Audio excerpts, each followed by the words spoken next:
नमस्कार. लक्षवेधीमध्ये आपल्या सगळ्यांचं स्वागत. मी प्रसाद काथे. मुंबई उच्च न्यायालयानं एक अत्यंत महत्त्वपूर्ण निकाल देत अभिनेत्री कंगना राणावत तिच्या कार्यालयाच्या तोडक कारवाईचा विरोध केलाय.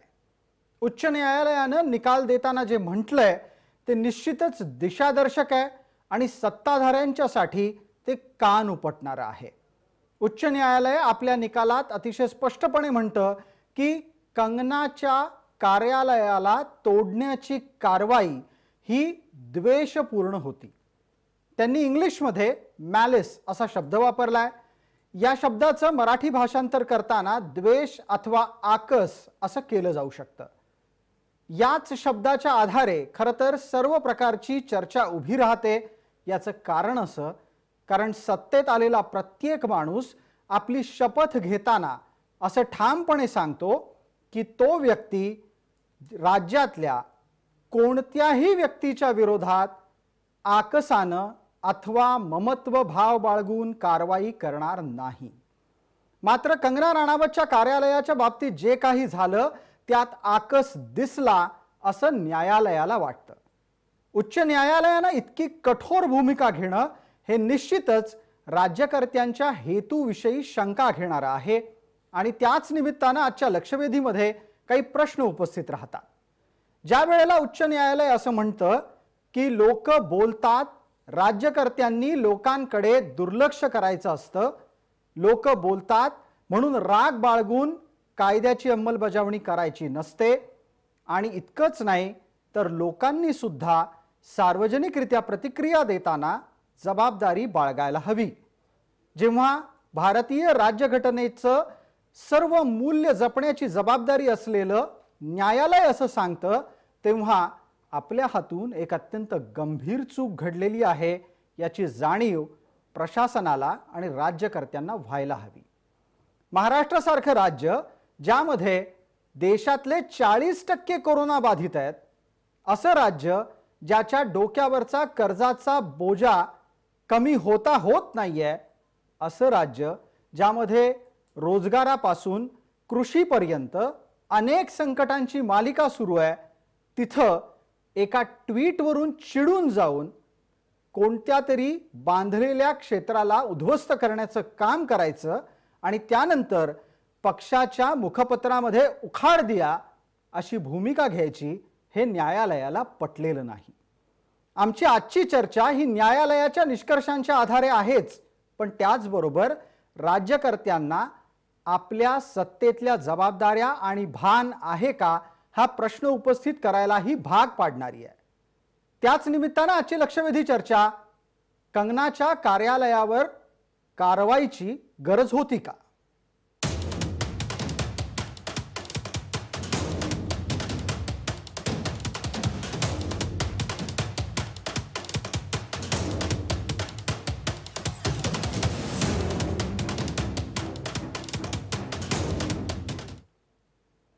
आजच्या चर्चेत आपल्याबरोबर सहभागी होतात मुंबईमध्ये आपल्या स्टुडिओत माझ्यासोबत आहेत अरुण सावंत, प्रवक्ता काँग्रेस पक्ष, ते सत्ताधारी गटाचं प्रतिनिधित्व करतील. त्याचबरोबर आपल्यासोबत भारतीय जनता पार्टीचे प्रवक्ता अवधूत वाघ आहेत. माझ्यासोबत मुंबई महानगरपालिकेचं कामकाज कसं चालतं ते अत्यंत जवळून पाहिलेले महानगरपालिकेतले ज्येष्ठ पत्रकार सचिन धांजी आहेत आणि मुळात कायदा काय सांगतो, न्यायालयाच्या निकालाचे अर्थ काय असतात आणि संबंधित अर्थांमधून त्याचं विश्लेषण कसं व्हायला हवं याबाबत आपल्याबरोबर मार्गदर्शन करण्यासाठी आहेत ॲडव्होकेट एजाज नक्वी. सर्व मान्यवरांचं आपण या चर्चेमध्ये स्वागत करूया. चर्चेला राजकीय वळण लागण्याच्या पूर्वी मला एजाज नक्वी यांना काही प्रश्न विचारायचे आहेत. एजाजजी, मी आपल्याशी मराठीत बोलेन, तुम्हाला जमलं तर आपण आवर्जून मराठीत बोला, अन्यथा हिंदीत बोललं तरी चालेल. आत्ताच्या घडीला ज्या पद्धतीनं न्यायालय हे स्पष्ट सांगतं की कंगनाच्या कार्यालयावर झालेली कारवाई आणि त्यामागचा हेतू हा आकसपूर्ण होता, हा किती गंभीर निरीक्षणाचा मुद्दा आहे.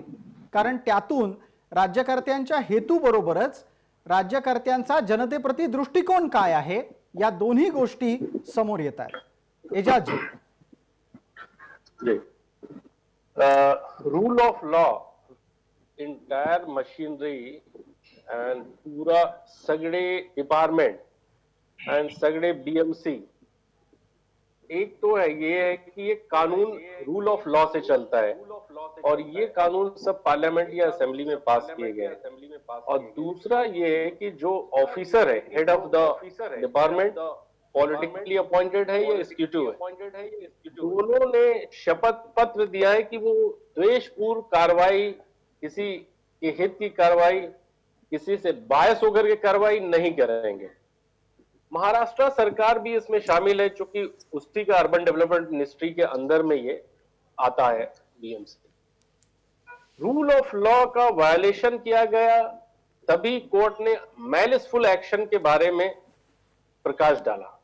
मैलिसफुल एक्शन जब हुआ है तब भी रूल ऑफ लॉ ब्लीच हुआ है, और बीएमसी का एक्शन सब नजर से अगर देखें, किसी भी एंगल से देखें, तो कहीं ना कहीं ये बदला लेने जैसा दिख रहा था। उसी पर हाईकोर्ट ने बताया है कि ये विद्वेषपूर्ण कार्रवाई है, यानी मैलिसफुल। और जब भी मैलिस की बात आती है, रूल ऑफ लॉ का फेलोर होता है।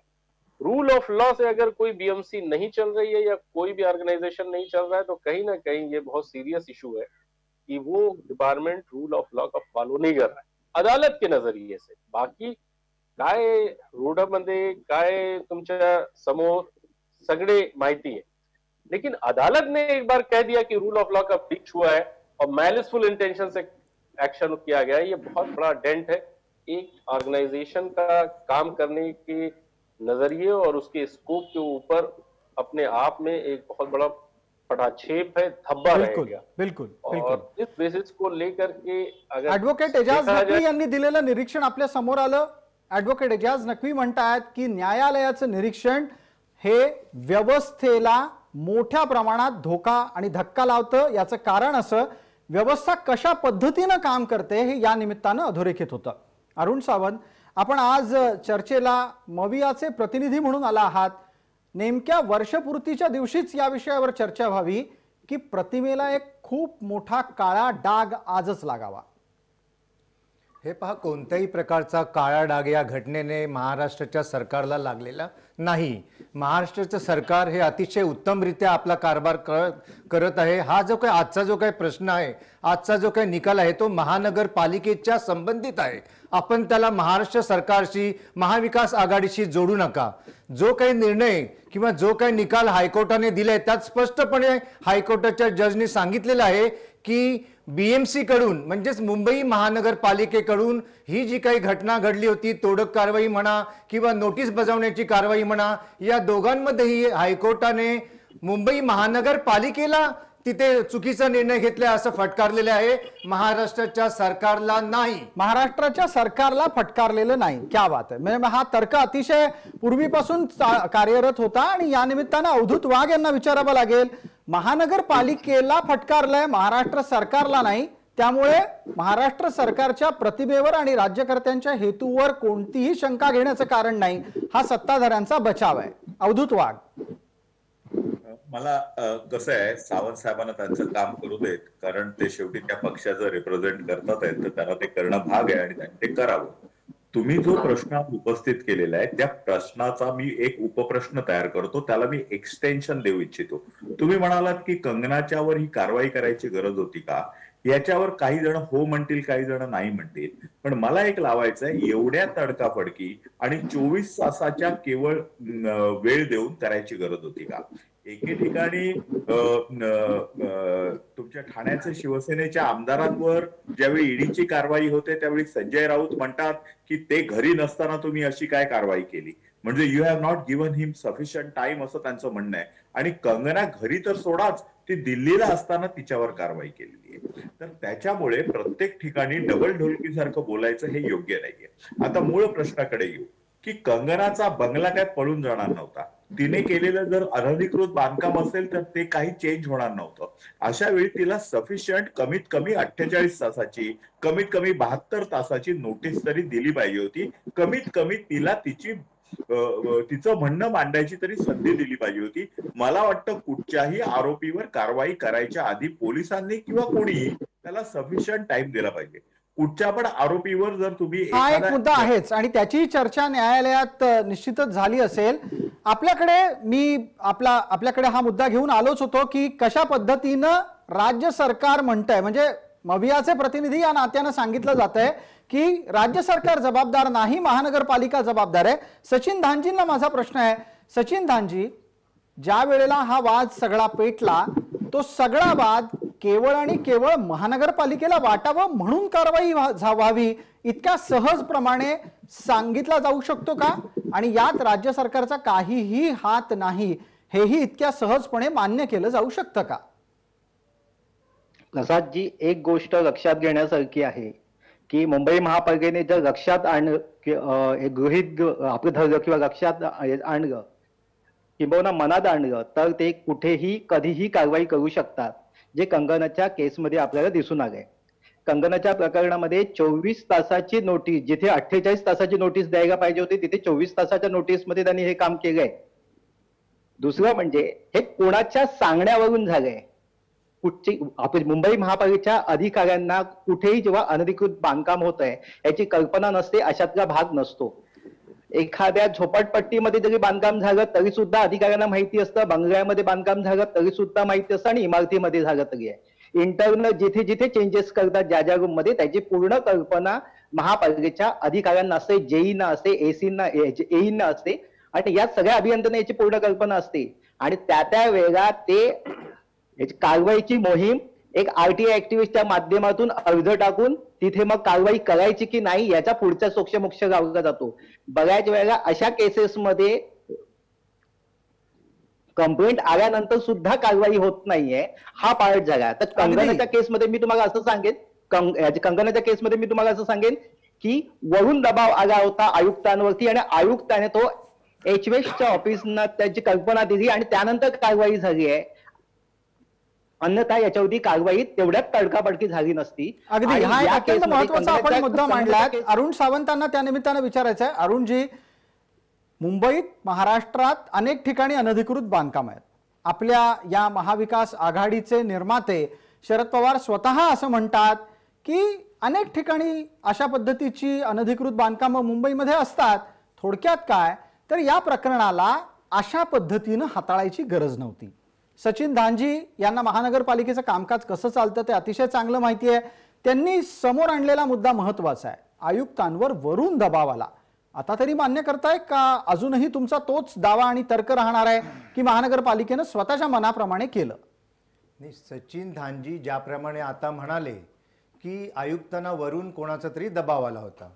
आता ह्या जर तरच्या गोष्टी झाल्या.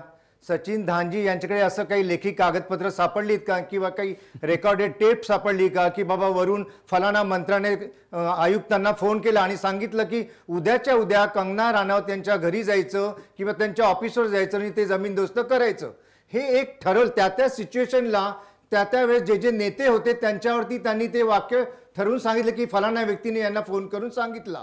आता त्यावेळेस संजय राऊत हे अतिशय सक्रिय होते. कंगनाने जे काही वक्तव्य केली महाराष्ट्राच्या विरोधामध्ये म्हणा, मुंबईच्या विरोधामध्ये म्हणा, मुंबई पोलिसांच्या विरोधात म्हणा, त्यानुसार मग संजय राऊत सक्रिय होते आणि त्यांनी उत्तरं देत गेले. आता संजय राऊत हे शिवसेनेचे नेते, त्यामुळे याच्यात शिवसेना इन्व्हॉल्व या विषयाला. आता शिवसेना इन्व्हॉल्व आहे म्हणजे त्यांच्याबरोबर महाविकास आघाडी आहे, काँग्रेस आहे, राष्ट्रवादी काँग्रेस आहे. मग आता सरकार पण याच्यामध्ये इन्व्हॉल्व असणार. असा जरतरच्या गोष्टी आपण जे काही ठरवाल असं म्हणू शकता. ठीक आहे, तुमच्या लेखी जरतरचा सगळा मामला आहे. सचिन धांजींकडे तुम्ही पुरावे मागितले आहेत. पण त्यांनी त्यांच्या प्रस्तावनेमध्ये किंवा त्यांच्या भूमिका मांडण्याच्या वक्तव्यामध्ये एक आणखीन महत्वाची गोष्ट सांगितली, ती तुम्ही सोयीस्कररित्या विसरताय. 48 तासाची नोटीस देण्याची गरज असताना 24 तासाची नोटीस दिली आणि दांडकन जेसीबी पाठवले. बरं, दुसऱ्या बाजूला नुसतं नोटीस देऊन तुम्ही थांबत नाही आहात. तुम्हाला हे लक्षात घ्यायला पाहिजे. आपण घडलेल्या घटनेचे संदर्भ फार इतर पद्धतीनेही जोडून पाहू शकतो आणि ते असे की राज्य सरकारचा चेहरा असलेल्या पक्षाचं मुखपत्र त्या घटनेचं समर्थन करत होतं. या दोन गोष्टी तरी तुम्हाला परस्परांशी संबंधित वाटतात? पहा, सचिन धांजी यांनी सांगितले की 48 तासांची अवधी दिली पाहिजे होती, ती ते 24 तासांचीच दिली गेली.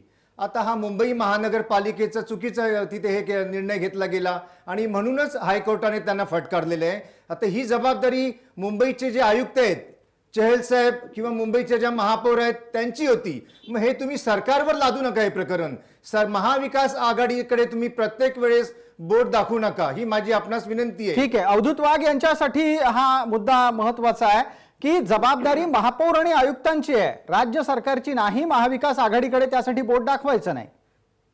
मला प्रसादजी 2 गोष्टी सांगायच्या आहेत. पहिली गोष्ट, मुंबई महानगरपालिका, दानजी साहेब तर अधिक चांगल्या पद्धतीने सांगू शकतील. मुंबई महानगरपालिकेचे विरोधी पक्ष नेते हे काँग्रेसचे रविराजे आहेत. विरोधी पक्ष नेते बघा, महानगरपालिकेमध्ये विरोधी पक्ष नेता रविराजा आणि सभागृह नेता शिवसेनेचा, महापौर शिवसेनेचा आणि शिवसेनेकडे असलेली सत्ता हे एकीकडे, आणि राज्यामध्ये काँग्रेस आणि राष्ट्रवादी आणि शिवसेना ही एकत्रित सत्ता. म्हणजे विरोधी पक्षाची पण स्पेस आपण घेऊन टाकली आणि शिवसेनेबरोबर हातमिळवणी करून हे काम करताना ते मुंबई महानगरपालिकेची परिस्थिती आहे. मुंबई महानगरपालिकेमध्ये आज सत्ता कोणाची आहे तर शिवसेनेची आहे.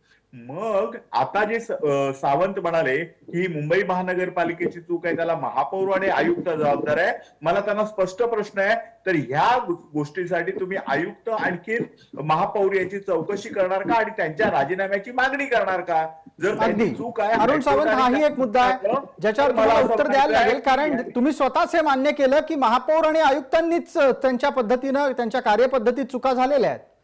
कुठेही काही घडलं की भारतीय जनता पार्टी लगेच त्या व्यक्तीचा राजीनामा मागितला जातो. आता राजीनामा मागणं हे आमचं काम नाही, हे भारतीय जनता पार्टीच्या नेत्यांनी किंवा तुम्ही मागितला पाहिजे. आम्ही नाही मागू शकत तो राजीनामा. केला काय त्यांनी? उद्या मुंबई जाळली तरी तुम्ही राजीनामा मागणार नाही, कारण ज्यावेळी मुंबई जाळतील त्या जळत्या मुंबईवर शेकोट्या मारण्याचं काम काँग्रेस, भारतीय जनता पार्टी करणार. जळत्या मुंबईवर शेकोट्या बांधण्याचं काम किंवा पोळ्या बांधण्याचं काम हे भारतीय जनता पार्टीने केलेलं आहे आणि आजही ती करत आहे. सिंहासनावर बसण्यासाठी तुम्ही आज कोणालाच जाब विचारत नाही.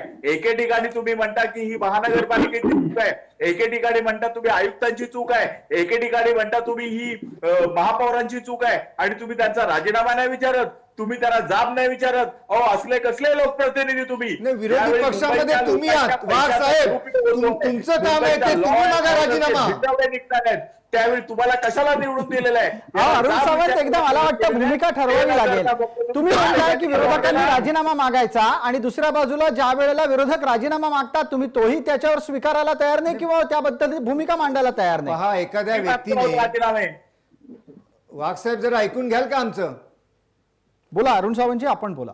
पहा, एखाद्या व्यक्ती कुठेतरी चुकली की संपूर्ण राज्याचा किंवा संपूर्ण सरकारचा राजीनामा मागणं हे तर विरोधकांचं कामच आहे.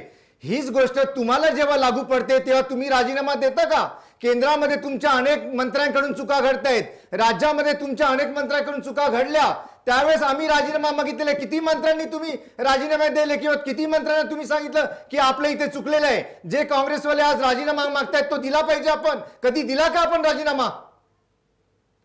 अवधूत वाघ, मला या बाबतीमध्ये काँग्रेसचं अभिनंदन, प्रसादजी मला या बाबतीत काँग्रेसचं अभिनंदन करायचं आहे की शिवाजीराव पाटील निलंगेकरांनी त्यांच्या मुलीला एमडी परीक्षेमध्ये जास्त जुन्या गोष्टी कोणत्या सांगता तुम्ही? 1942च्या अवधूत वाघ, जो विषय चाललाय त्याच्यावर बोला तुम्ही आता. अवधूत वाघ, आजची परिस्थिती अशी आहे की अनेकांना शिवाजीराव निलंगेकर पाटीलही लक्षात नसतील आणि त्यांनी केलेल्या भ्रष्टाचारामुळे काय घडलं तेही आठवत नसणार. AR अंतुलनी प्रियदर्शनी प्रतिष्ठानमध्ये केलेल्या भ्रष्टाचारामुळे राजीनामा दिला होता. अशोक चव्हाणांनी आदर्शच्या घोटाळ्यामुळे राजीनामा दिला होता. काँग्रेसची ही राजीनाम्याची परंपरा, याच्याबद्दल तरी मी काँग्रेसला सलाम मारतो. अरुण सावंत साहेब, धन्यवाद. या निमित्तानं एक प्रश्न मला पटकन विचारायचा आहे ऍडव्होकेट एजाज नक्वी यांना.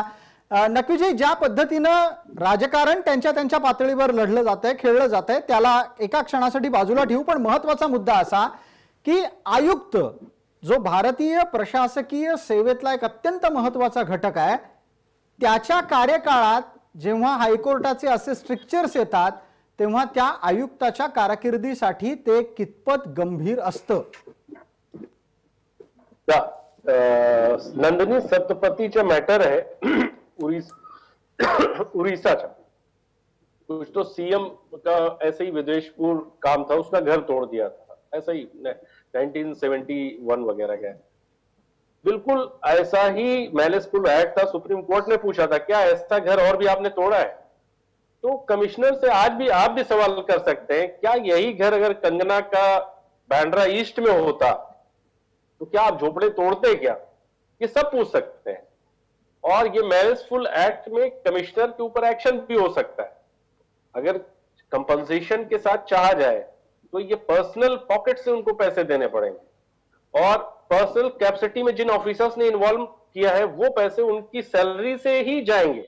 बीएमसी इसमें जवाबदेह नहीं है, बीएमसी रूल रेगुलेशन जवाबदेह नहीं है, रूल ऑफ लॉ नहीं है। महाराष्ट्र सरकार भी इससे हाथ उठा सकती है, लेकिन बीएमसी के ऑफिसर जिन लोगों का वहां पर फील्ड में उस वक्त मौजूद थे, जिन्होंने पंचनामा बनाया, जिन्होंने एक्शन लिया, एक्शन का ऑर्डर दिया, उन सबों की कलेक्टिव जिम्मेदारी रहेगी और कमिश्नर इससे अछूत नहीं है। कमिश्नर की कायदे में सबसे हेड है और उनके ऊपर विदेशपूर्व कार्रवाई का केस बनता है, कंपनसेशन का भी केस बनता है, और उनसे सबसे पहला सवाल सब पूछेगा क्या बांद्रा ईस्ट में क्या ऐसी कार्रवाई कभी करने की आपने चेष्टा किया है? चेष्टा मैं करने की कोशिश ही नहीं, आपने सिर्फ चेष्टा किया है क्या? कभी कोई नोटिंग डाउन किया है क्या डायरी में? नहीं किया है। तो ये किसी का बंगला तोड़ना और रातों रात उसमें एक्शन के लिए जेसीबी मशीन बांद्रा ईस्ट से ही मंगाना कहीं ना कहीं क्वेश्चनेबल रहेगा। अब रहा ये मैडम का किसी लड़की का बयान, ट्विटर पर लोग गाली देते हैं तो उसके पीछे नहीं पड़ा जा सकता है, लेकिन बिल्कुल बिल्कुल ये मुद्दा आज की तारीख में बॉम्बे हायकोर्ट ने भी उठाया है। मला वाटतं अरुण सावंत हा मुद्दा गंभीर आहे। हायकोर्ट जेव्हा सांगतं की लोक बोलत असतात, राज्यकर्त्यांनी एखादा माणूस आपल्या विरोधात बोलतोय म्हणून त्याच्या मागे लागणं हे राज्य पद्धतीचं द्योतक नाही, अशा पद्धतीने राज्य करता येत नाही।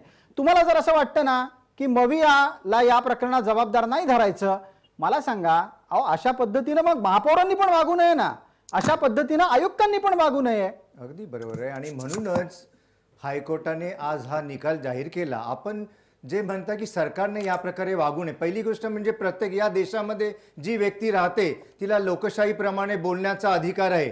ती व्यक्ती आपल्याला मनाला वाटेल तसं बोलू शकते, परंतु बोलताना सुद्धा त्या व्यक्तीने याचा विचार केला पाहिजे 10 वेळा की मी जे काही बोलतो आहे किंवा जे काही बोलते त्याच्यामुळे समाजाच्या मनावर किंवा समाजामध्ये काही विपरीत परिणाम तर होणार नाहीत ना, याचा सुद्धा विचार व्यक्ती स्वातंत्र्याचा अगदी बरोबर आहे अरुण सावंतजी, एकदम बरोबर आहे तुमचं म्हणणं। फक्त मला एक मध्ये मी आपल्याला थांबवतो, तुम्ही जी भूमिका मांडताय अगदी बरोबर आहे। एका माणसानं दुसऱ्या माणसाचा सन्मान राखला पाहिजे, हा एक मुद्दा बरोबर आहे। दुसरा मुद्दा प्रत्येकाला अभिव्यक्ती स्वातंत्र्य आहे, हाही मुद्दा बरोबर आहे। माझं म्हणणं काय आहे, जे कोर्ट सांगते ते तरी ऐका। लोक बोलतात म्हणून त्यांची घरं तोडणं ही भूमिका नाही असू शकत, आणि त्यानंतर मुखपत्रामध्ये पहिल्या पानावर त्या प्रकारच्या भूमिकेचं समर्थनही होऊ शकत नाही। अगदी बरोबर आहे, ही आपली गोष्ट मला सुद्धा पटते। मी मगासपासून ते पुन्हा तेच सांगतोय की संजय राऊत म्हणजे सरकार नव्हे, महाविकास आघाडीचं सरकार म्हणजे एकटे संजय राऊत नव्हेत। संजय राऊतांनी जी काही वक्तव्य केली त्याबद्दल तुम्ही महाविकास आघाडीला धरू नका ना। संजय राऊतांना कालपर्यंत तुम्ही सगळेजण या महाविकास आघाडीचे करते धरते म्हणत होतात। विधानसभेमध्ये मला भाषण आठवतंय, बाळासाहेब थोरातांनी 170 आमदार आहेत हे जेव्हा मोजून संपलं त्यावेळेला संजय राऊतांचं on the floor of the house सदनामध्ये कौतुक केलेलं आहे, आणि असे संजय राऊत आता बोलायला लागल्यानंतर त्यांची वक्तव्य न्यायालयानं चुकीची ठरवल्यावर तुम्हाला संजय राऊतांचं वक्तव्य कडू वाटायला लागलं? अरुणजी नाही, मी काय आपणास म्हणालो की एखाद्या नेत्याने एखाद्या मंत्र्याने संजय राऊत किंवा कोणाचंही स्तुती केली त्यावेळेस त्या विषयाला धरून, आणि त्यानंतर आम्ही आता त्यांच्या विरुद्ध जर काही बोललो तर प्रत्येक वेळेचा विषय हा वेगळा आहे। मी आज तुम्हाला आजची जी काही घटना आहे त्या घटनेबद्दल संजय राऊतांचा आणि आपण सरकारचा संबंध जोडू नका हे सांगतो। ठीक आहे, एक पटकन पुढचा मुद्दा घेऊयात। अवधूत वाघ यांना माझा प्रश्न आहे। अवधूतजी, वेळ चुकली, हेतू चुकला की लक्ष चुकलं? हे सगळंच चुकलंय, वेळ पण चुकलेली आहे, हेतू पण चुकलेला आहे, लक्ष पण चुकलेलं आहे। खरं म्हणजे कंगना राणावत ही एक म्हणजे कितीही मोठी जरी ती कलाकार असली तरी एक व्यक्ती म्हणून राजकारणात म्हणून तिच्याकडे काही पाठीमागे फार मोठं पाठबळ नाहीये। She is not a political leader. आणि जसं तुम्ही म्हणालात की लोकमान्य टिळकांनी एक या सरकारचं डोकं ठिकाणावर आहे का अशा प्रकारचा लेख लिहिल्यानंतर त्यांना मंडालेच्या तुरुंगात ज्या इंग्रजांनी पाठवलं होतं तशाच धर्तीचं त्यावेळी काय व्हॉट्सअप नव्हते, त्यावेळी काय ट्विटर नव्हतं, त्यावेळी फक्त मराठा आणि केसरी नावाची वर्तमानपत्र होती. एक केसरीमध्ये अग्रलेख लिहिला, त्यांना 6 वर्षाची सजा झाली. आता ट्विटर आणि व्हॉट्सअपवर तेच लिहिल्यानंतर आम्हाला पण तुम्ही मंडालेला पाठवणार का की अंदमान आणि निकोबारला पाठवणार? ही तुमची दादागिरी का? हा तुमचा प्रश्न का? आणि मराठी अस्मिता म्हणे मुंबईवर टीका केली म्हणून मराठी अस्मिता प्रॉब्लेम येत नाहीये. मुंबई महानगरपालिकेच्या कार्यभारावर आम्ही टीका करतोय. ती जी म्हणाली, तुम्ही पुन्हा पुन्हा म्हणता पाकिस्तानची तुलना, तिने कधीही पाकिस्तानची तुलना केली नाही. पाक ऑक्युपाईड काश्मीर बरोबर तुलना केली, जो भारताचा भाग आहे, भारताचा भाग. ठीक आहे, आता विषय अजून वेगळा भरकटावायचा नाहीये, वेगळ्या मुद्द्यावर जाऊ द्यायचा नाहीये. मी हस्तक्षेप करून थांबवतो. तुम्ही महत्वाचा मुद्दा मांडलात. टीका ही मुंबई महानगरपालिकेच्या कामकाजावर होती. सचिन धांजींसाठी प्रश्न आहे. सचिन धांजी, मुंबई महानगरपालिकेच्या कामकाजावरची टीका ही मुंबई महानगरपालिकेत कोणाला झोंबली आहे का राज्य सरकारमध्ये सर्वाधिक झोंबली आहे? अर्बन डेव्हलपमेंट मिनिस्ट्रीची ऑर्गन आहे. सचिन धांजी बोलतात. अजून सचिनजी, माझ्या मते अजून तरी मुंबई महापालिकेतून याची कोणतीही प्रतिक्रिया देण्यात आलेली नाही. आणि कंगनाच्या बंगल्यावरती ज्या दिवशी कारवाई झाली होती त्या दिवशी सुद्धा कोणी दिली नव्हती, त्यानंतर सुद्धा कोणती प्रतिक्रिया नव्हती. जी कोणती कारवाई झाली ती प्रशासकीय कारवाई होती. सत्ताधारी पक्षाकडून त्याच्याकडे कोणतंही बोलण्यात आलं नव्हतं. आणि जे काही विधान होत होती ती याची शिवसेना पक्ष किंवा अन्य पक्ष यांच्याकडून होत होती, या वरच्या स्तरावर होती. सत्ताधारी पक्षामुळे महापालिकेत अशी कोणतीही त्याची चर्चा नव्हती. अगदी हा एक अत्यंत महत्वाचा निरीक्षणाचा मुद्दा आहे. चर्चेला एक वेळेची मर्यादा आहे, त्याच्यामुळे एक पटकन छोटीशी जाहिरातीची विश्रांती. लवकरच परत येतोय लक्षवेधीच्या पुढच्या भागात.